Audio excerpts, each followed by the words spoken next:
Tá, para calcular a força magnética, a gente precisa fazer o seguinte, a gente precisa usar uma equação específica para ela. Na parte do magnetismo, nem todas as equações a gente consegue deduzir, tá? Igual a gente conseguia fazer com a parte de mecânica, de força, de trabalho, de energia cinética, energia potencial, porque os cálculos da onde essas equações saem, eles são cálculos um pouco mais avançados, tá? Então, lembrando que para existir força magnética, tá? Então, para existir força magnética,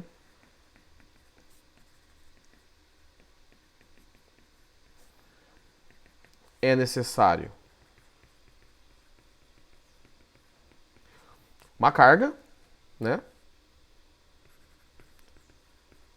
Um campo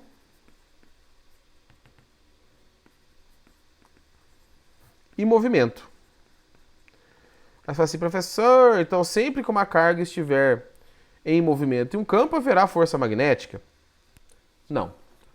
Como assim? Porque depende deste movimento. Aqui o movimento seria o equivalente para velocidade, né?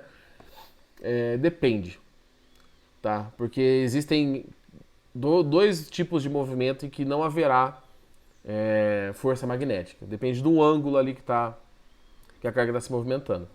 A equação que rege esse fenômeno da força magnética é essa aqui, ó. Força magnética é o campo magnético, a intensidade do campo. Opa, corrente não. Isso aqui é para frente, peraí. Eu vou colocar em outra ordem, tá? Mas tem o campo também. A carga, a velocidade e o campo. E seno de θ. Professor, que θ é esse? Já vou explicar. Por que seno? Esse seno, na verdade, ele vem num negócio chamado produto vetorial, que vocês, eu acho que não estudam no ensino médio, tá? Então, fórmulas de física que tem seno, que na fórmula tem seno, tá? Não que a gente está resolvendo uma decomposição, mas se você está fazendo alguma coisa com seno, tá? Isso é uma grandeza vetorial. E força é uma grandeza vetorial, por isso que é um produto vetorial. Quando você tem cosseno na fórmula, igual ao trabalho, força vezes deslocamento vezes cosseno, a gente chama de produto escalar. Um dia, com mais tempo, talvez eu possa até passar para vocês qual é a diferença de um para o outro.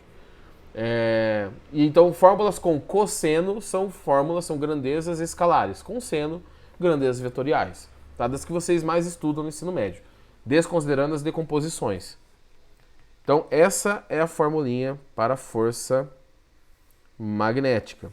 O que é cada uma dessas coisas? Bom, o Qzinho é a carga, tá? Já ficou cortado ali. Vou fazer lá embaixo. O Qzinho é a carga. O B é o campo e o movimento, que seria a velocidade, né? É o V. As unidades. Unidade de carga, Coulomb. Do campo, Tesla. A homenagem ao Nikola Tesla. E movimento, velocidade, metros por segundo. Ô, filho de Deus, apaga? Metros por segundo. Tá bom? E o θ? Se isso é um produto vetorial, esse produto vetorial só pode ocorrer entre vetores. Tá?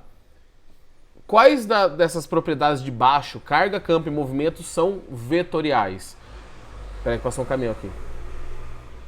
Quais dessas propriedades podem ser descritas ou devem ser descritas por vetores? A carga elétrica, eu falo que a carga é de 5 coulombs para a esquerda?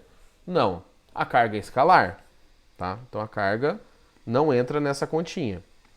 O campo elétrico é vetorial, ele tem direção e sentido. Então aqui nós estamos falando de um vetor. Vou colocar vetorial mesmo. E a velocidade vetorial, porque quem se movimenta para algum lugar. Então, o produto vetorial só pode ser entre B e V. O ângulo θ é justamente entre o campo e a velocidade. Então, o ângulo θ, cadê o θ aqui? Deixa eu achar outra coisa pro θ. O ângulo θ é o ângulo entre a velocidade e o campo magnético. E aí quem gosta mais de matemática já sacou quando que essa equação de cima zera. Quando que a força magnética não existe? Quando não existe carga, quando não existe velocidade, quando não existe o campo magnético, ou quando o seno de θ é zero. Em quais condições o seno é zero? Tá? O seno só é zero, o seno de θ só é zero se θ for igual a 0 graus ou se θ for igual a 180. E múltiplos, né? Tá? 360, aí tanto faz. A gente trabalha no máximo com uma circunferência completa só, os 2π, os 360. Aí você fala, pá, professor, mas... E como que eu vou saber isso na hora da regra do tapa, por exemplo? Então, a regra do tapa, ela já te mostra, e é por isso que eu gosto dessa regra em relação à outra, que eu normalmente ensino por aí, apesar que a do tapa também, muita gente ensina ela, dado que está na apostila de vocês, porque a própria regra do tapa mostra para vocês que 0 e 180 não funciona. Ó, lembrando que o polegar é a velocidade e esses 4 dedos são o campo. Se eu colocar a velocidade para esse lado e tentar colocar o campo para lá também, ó, velocidade para lá, e para o campo ficar para lá, minha mão tem que ficar assim, ó. Todos os dedos apontando para o mesmo lado. Isso aqui dá para dar um tapa desse jeito em alguém? Não dá para dar um tapa. Então, quando velocidade e campo têm o mesmo sentido e direção, ou seja, o ângulo é zero, não tem tapa. E quando é 180? O campo está para lá, tá? Nessa minha que eu estou dando de exemplo, e o polegar teria que estar apontando para o outro lado. Então, o campo teria que estar para lá, e esse polegar aqui teria que estar apontando para esse lado. Ah, professor, mas eu consigo puxar o polegar para trás.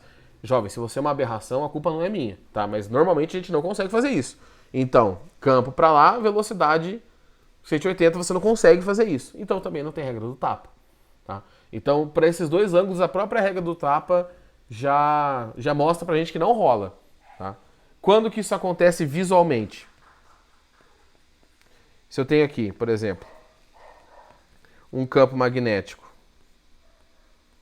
apontando para cá, ou se eu tenho um campo magnético apontando para cá, e a velocidade dessa carguinha está para esse lado. V e V. Agora que eu vi que eu fiz trocado, né? Em relação ao que eu tinha escrito aqui embaixo. Pronto. Tá, então, o ângulo de 180, no caso de cima, ó, ele está aqui. O ângulo entre a velocidade e o campo é 180. Meu Jesus Cristo. E, no caso de baixo, o ângulo... Que muda de cor, filho de Deus. É zero. Tá? Ah, professor, então eu preciso agora só saber qual que é o ângulo e jogar na fórmula? Sim, basicamente é isso mesmo. O que vai alterar aqui? São as consequências desse movimento. Vocês já viram que a força magnética é sempre perpendicular à velocidade. Então, se existir força, ela vai fazer a carga ou ficar girando no movimento circular uniforme, ou fazendo um movimento que a gente chama de helicoidal, que é em forma de mola, né? Que a carga entra por aqui e ela fica fazendo isso aqui, ó. Tá? Ela fica girando e indo para frente. Esse tipo de movimento é o que acontece com as partículas na aurora, boreal e austral. Tá? Mas aí a gente conversa em outro momento sobre esse tipo de movimento que a gente não vai ver ele agora. Tá bom? Vou fazer um exercício, que era o último. Gente, qualquer coisa me avisa aí, viu? Porque senão eu vou indo para frente, vou louco aqui. Esse exercício está na continuação, está naquele primeiro módulo ainda, tá? Que é o módulo, a página 91, 92. Ou 90, 91, não lembro. Tá? Deixa eu limpar esse negócio aqui. E vamos fazer um exercício com valores agora. Pronto.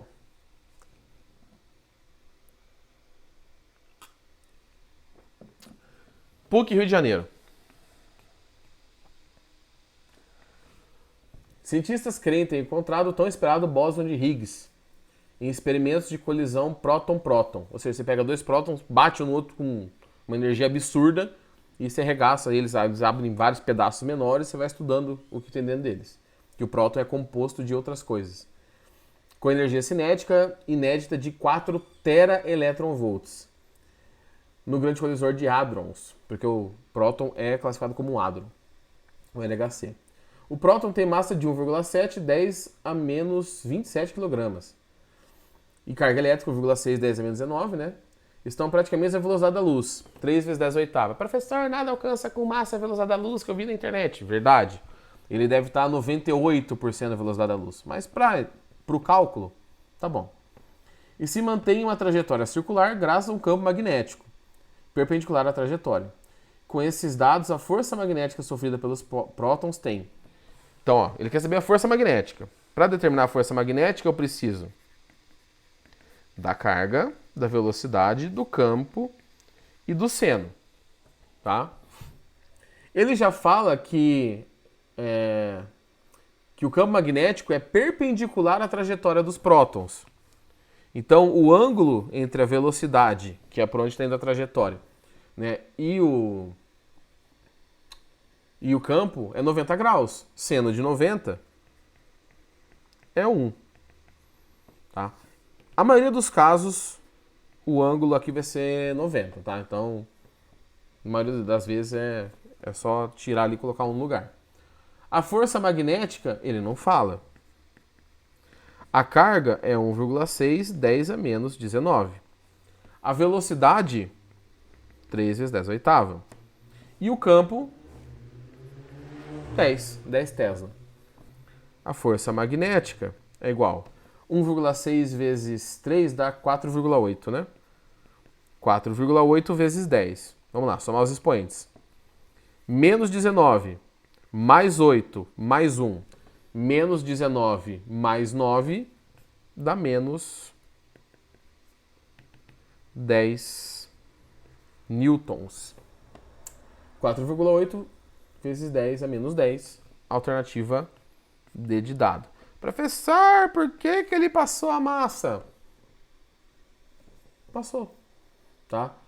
Pode ser, só para informação, porque quem gosta, quem faz os exercícios, estuda resolvendo exercícios, já sacou que você aprende muita coisa se você ler o enunciado de algumas coisas, de alguns tópicos, porque eles explicam, dão um exemplo de uma coisa especial. Então pode ser por isso. Ou por alguém ir lá, colocar esse valor na fórmula, porque o que aluno normalmente faz, quando não sabe a resposta, ele sai multiplicando tudo que tem no enunciado. E aí uma das respostas aí provavelmente vai estar esse 1,7 multiplicando, tá?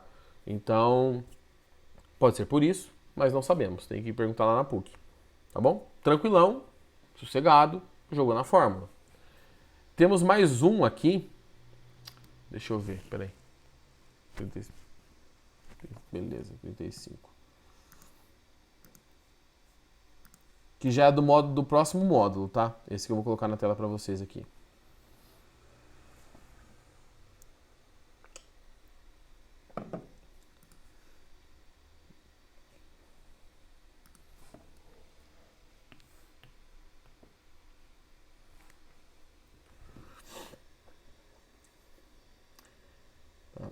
Ele fala assim. Ixi, tá falando um pedaço de exercício. Deixa eu ver aqui o que ele tá perguntando, que eu tô com o PDF aberto aqui do lado. Pera aí. Da apostila de vocês. É da página 94, tá? Tá, só vou falar o que ele tá pedindo porque eu esqueci de colocar. Ele tá pedindo o módulo, a direção e o sentido da força magnética, ou seja, calcular e fazer a regra do tapa. A trajetória da partícula, a gente já sabe que é circular se for ter o campo magnético. Para onde? E o raio da trajetória. Então aqui a gente vai ter que aplicar um conceito, tá? Da força centrípeta, aquela que puxa para o centro. Então, esse exercício aqui é o primeiro que eu já vou usar para explicar o que seria o próximo conteúdo, que é o mesmo, na verdade. Então vamos começar com a regra do tapa e com o sentido da força. Ele tem uma partícula eletrizada de massa m, de carga elétrica positiva. Então temos aqui uma carga positiva.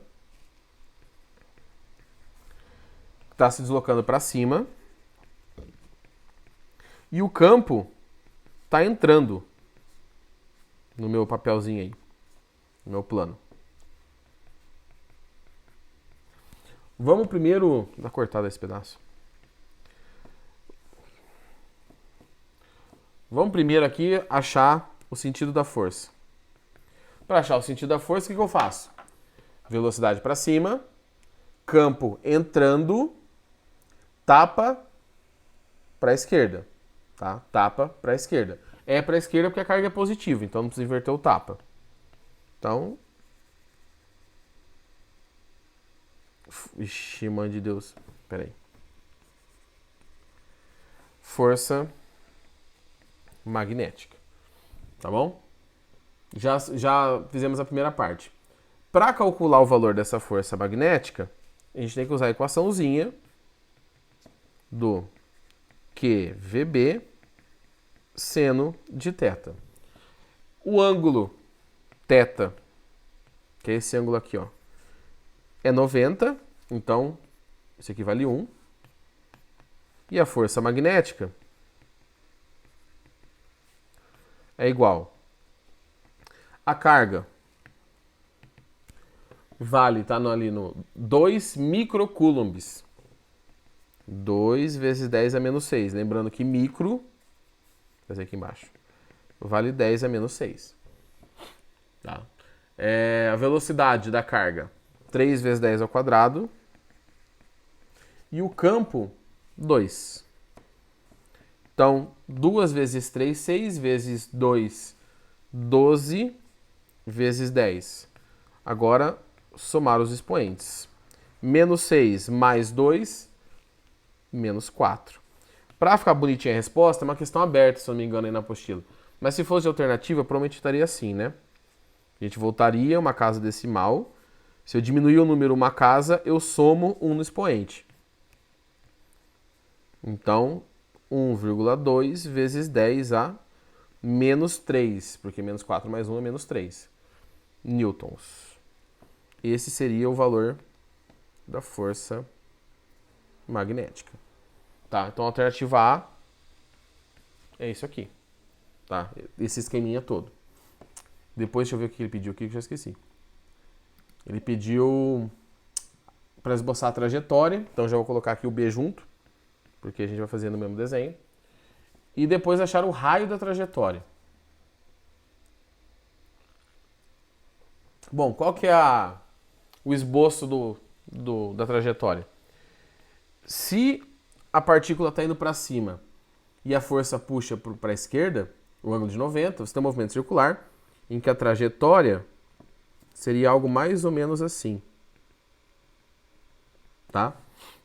Isso aqui seria a trajetória. Tá? Então, seria um esboço, né? Pode ser mais aberto ou mais fechado, mas não sei. Então, a trajetória também já está representada. E, por fim, ele pediu o valor... Deixa eu esquecer de novo, gente, credo. Do raio, né? O raio da trajetória. Então, aqui é o seguinte. Para a gente fazer a alternativa C, a gente vai precisar lembrar de um conceitinho de movimento circular.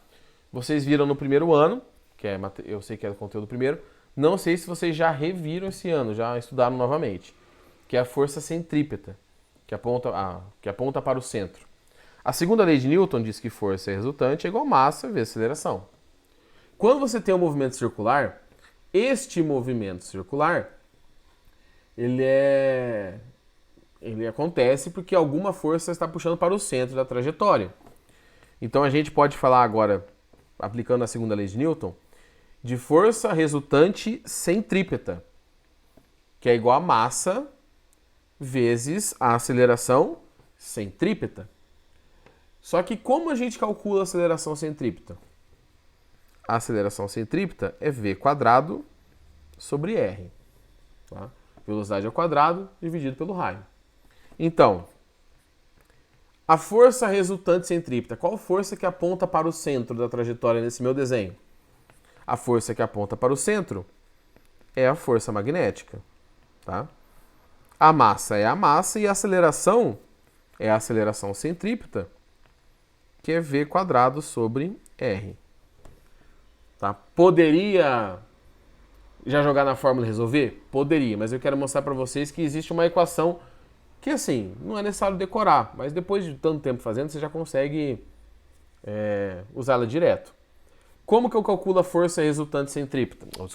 Como que eu calculo a força magnética? A força magnética é QVB. Então eu vou fazer essa substituição. QVB, que é igual a mv² Aí eu não tenho que colocar o seno, professor? Não, eu já desconsiderei porque lá eu sei que o seno é 1, né? Mas se você fosse fazer bem geralzão, poderia colocar sim o seno, tá? É que, por que a gente corta o seno nesse caso? Porque se a gente está falando que a trajetória é circular por causa da força magnética, a gente já considera ali implícito, não é 100% das vezes, mas é implícito que o ângulo já é 90, tá? Mas, de maneira geral, sim. O certo seria colocar o seno, tá bom? Eu tenho V dos dois lados. Eu vou cortar esse V da esquerda com o quadrado desse V aqui, né? Porque V quadrado é V vezes V. Se eu tiro um V daqui, eu tenho que tirar um V de lá. Ele quer o raio. Então, para achar o raio, eu vou isolar aqui direto por questão de espaço. O raio fica mv sobre... Nossa, ficou bem em cima de mim aqui, peraí. Deixa eu puxar um pouco pro lado. Não, acho que vai cortar. Peraí, gente, deixa eu dar uma puxada aqui nesse negócio todo, peraí. É aqui. Pronto. Cortou aqui a trajetória, não tem problema. Então, o raio é igual a mv sobre QB. Essa equação, tá, já determina diretamente o raio. Por que eu quis mostrar ela para vocês? Porque você consegue perceber duas dependências, uma diretamente proporcional e uma inversamente. Quanto maior a massa da partícula, mais inércia ela tem, mais tendência em andar em linha reta ela tem. Então, se você tem um objeto mais pesado, tá? Pensa que você pegou um elástico, o mesmo elástico, dois elásticos iguais, e um você colocou uma borrachinha pequena e no outro colocou um tijolo. Tijolo não, um estojo. E começou a girar. Tá? Se você tentar começar a girar, você vai perceber que o estojo ele vai esticar mais o elástico do que a borracha. Porque ele tem mais inércia, ele tem mais tendência em ir em linha reta. E aí você precisa de mais força para puxar ele para o centro. Ou seja, quanto maior a massa, maior o raio da trajetória. Então, se eu jogar, por exemplo, o elétron, vou pegar duas cargas de mesmo sinal. O pósitron, que é o elétron, igualzinho o elétron, só que com carga positiva, e o próton. Os dois têm a mesma carga, só que o pósitron é muito mais leve. Ele é mais ou menos a massa do elétron mesmo, tá? Só muda o sinal da carga. Se eu jogar os dois, o pósitron, que é levinho, tem menos massa, vai fazer uma trajetória pequenininha, e o próton, que é mais pesado, tem mais massa, vai fazer uma trajetória maior, porque a massa dele é maior. Agora, se eu pensar no valor da carga, quanto maior o valor da carga elétrica, deixa eu pegar uma outra cor que eu não tenho usado, menor o raio, tá? Isso acontece, não vai dar para pensar em partícula, né? Que as partículas têm o mesmo valor de carga. Mas se você pegar, por exemplo, vamos pegar um conjunto, tá? Vamos fazer assim, vamos tentar imaginar a seguinte situação. Eu pego um nêutron e grudo ele no próton, tá bom? Eu tenho um equivalente a duas massas e um de carga, tá? Duas massas, a massa do próton e do nêutron e um de carga. Se eu juntar dois prótons, eu tenho mais ou menos a mesma massa, porque existe uma diferença entre a massa do próton e do nêutron, só que eu tenho o dobro de carga. Se eu tenho o dobro de carga, eu vou ter o dobro de força magnética. Se eu tenho o dobro de força magnética, o raio cai pela metade, tá? Então, quanto maior o valor da carga, menor a curvatura dessa trajetória. Normalmente, o raio, né? Normalmente, para vocês, são elétron e próton que vai aparecer, tá bom? Então, o valor da carga ali normalmente é o mesmo, normalmente, mas pode ser que não. Agora é só substituir os valores. Eu vou apagar o comecinho da dedução da fórmula aqui, só para fazer a substituição. Deixa eu aumentar aqui que eu diminuir a borracha na outra aula. Tá? Então, temos essa informação aqui e vamos resolvê-la. O raio é igual. A massa, ele passou no exercício, é 4 10 a menos 10. A velocidade, 3 vezes 10 ao quadrado. Divide pela carga, que é 2 vezes 10 a menos 6, vezes o campo, que é 2. Tá? Então, ó, Vou começar a chacina. 2 vezes 2 é 4. Então, tiro 4 de cima, tiro 2 vezes 2 de baixo, que é 4. Esse raio de trajetória será de 3 vezes 10. Aqui em cima somos expoentes. Menos 10 mais 2, menos 8. E eu vou subtrair o de baixo. Menos com menos, acaba ficando mais. Então fica menos 8, que deu em cima, mais 6. Menos 8 mais 6 dá menos 2 metros. E aí nós chegamos na última resposta. Tá bom? Se eu não me engano, eu não olhei aqui, deixa eu olhar rapidinho. Esse módulo seguinte, que é esse que eu estou fazendo agora com vocês, é só... tudo que vocês já viram aplicado para essa situação em que você tem um movimento circular, tá? Então vocês já conseguem resolver todos esses exercícios. Eu vou deixar para vocês fazerem então, porque falta 2 minutos para acabar a aula. E aí vocês podem tentar fazer alguma coisa, eu tiro a dúvida semana que vem, tá? O outro módulo, que é o 27, é só de exercícios, tá? Então já dá para fazer também direto. Eu vou fazer assim, para não ficar 2 aulas seguidas resolvendo exercícios, eu vou separar alguns exercícios desses 2 módulos e deixar aqui reservados. Vou separar todos, na verdade, mas eu vou fazer alguns que eu quero fazer semana que vem. Se vocês durante a aula pedirem algum específico, eu foco no que vocês pediram, tá bom? Mas, gente, é isso. Tentar fazer o módulo 26 sobre o 27. Não precisa fazer tudo para semana que vem. Tenta fazer um ou outro ali, tá? A gente tem mais tempo, não tem problema. Gente, antes de você colocar a chamada, deixa eu colocar para gravar aqui, senão não adianta nada. Espera só um pouquinho, que eu esqueci de colocar. Aguenta aí. Tá acabando a aula aqui, mas eu não coloquei. Pera aí. Pronto. Agora vocês podem colocar aí, jovens. Sorte vocês colocarem, senão não ia lembrar. Se tiver alguma dúvida, gente, pode perguntar aqui agora. Uma coisinha antes que caia. E se depois cair, eu pergunto lá no grupo. Nossa prova já está chegando, vai demorar um pouquinho, só para eu separar o conteúdo certinho para vocês. Já foi. Não, tem uma segunda prova ou não tem mais? Eu não Por sei. enquanto só tem uma. E daí A PG, né? Então, menos mal. Falei isso, tem que lançar as notas, já corrigi. Eu vou ver se eu lanço hoje para vocês as notas lá da prova. Beleza?